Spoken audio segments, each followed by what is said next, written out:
ભાવનગર જિલ્લામાં ચાંદીપુરા વાયરસની પુષ્ટિ બાદ આરોગ્ય વિભાગ એલર્ટ મોડમાં વિવિધ કામગીરીઓ શરૂ કરવામાં આવી.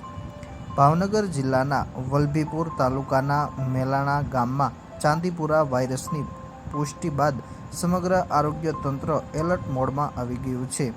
શ્રમિક પરિવારના બાળકનું ચાંદીપુરા વાયરસના સંક્રમણથી મોત થયાનું સામે આવ્યું છે, ત્યારે આરોગ્ય વિભાગ દ્વારા અનેક પ્રકારની કામગીરીઓ શરૂ કરી દેવામાં આવી છે. Doctor Chandrakant Kanjariya, district surveillance officer, જિલ્લા પંચાયત ભાવનગર.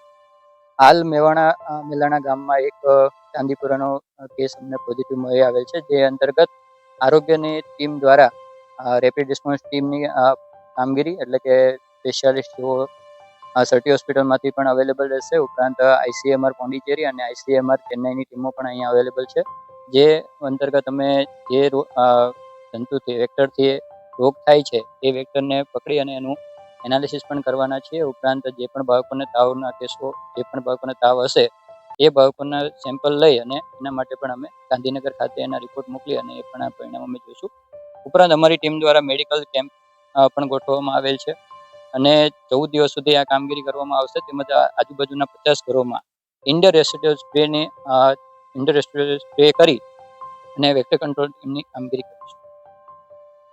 આરોગ્ય વિભાગની ટીમ દ્વારા મેલાણા ગામ સહિતના વિસ્તારમાં ઘરે ઘરે જઈને બાળકોના આરોગ્યની તપાસ અને સર્વેની કામગીરી શરૂ કરવામાં આવી છે. આરોગ્ય વિભાગ દ્વારા ખાસ કરીને 14 વર્ષથી ઓછી ઉંમરના તમામ બાળકોનું સ્ક્રીનિંગ કરવામાં આવી રહ્યું છે. શંકાસ્પદ લક્ષણો ધરાવતા બાળકોના બ્લડ સેમ્પલ લેવામાં આવી રહ્યા છે અને તેને લેબોરેટરીમાં તપાસ માટે મોકલવામાં આવી રહ્યા છે.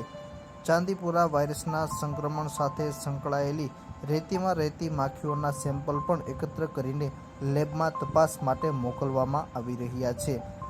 વાયરસના સંક્રમણના સ્ત્રોત અને ફેલાવાના કારણોની વૈજ્ઞાનિક રીતે તપાસણી પણ કરવામાં આવી રહી છે. ખાસ કરીને ICMR પોંડિચેરી અને ચેન્નઈની નિષ્ણાંત ટીમ પણ અહીંયા આવી પહોંચી છે અને તપાસ કરવામાં આવી રહી છે.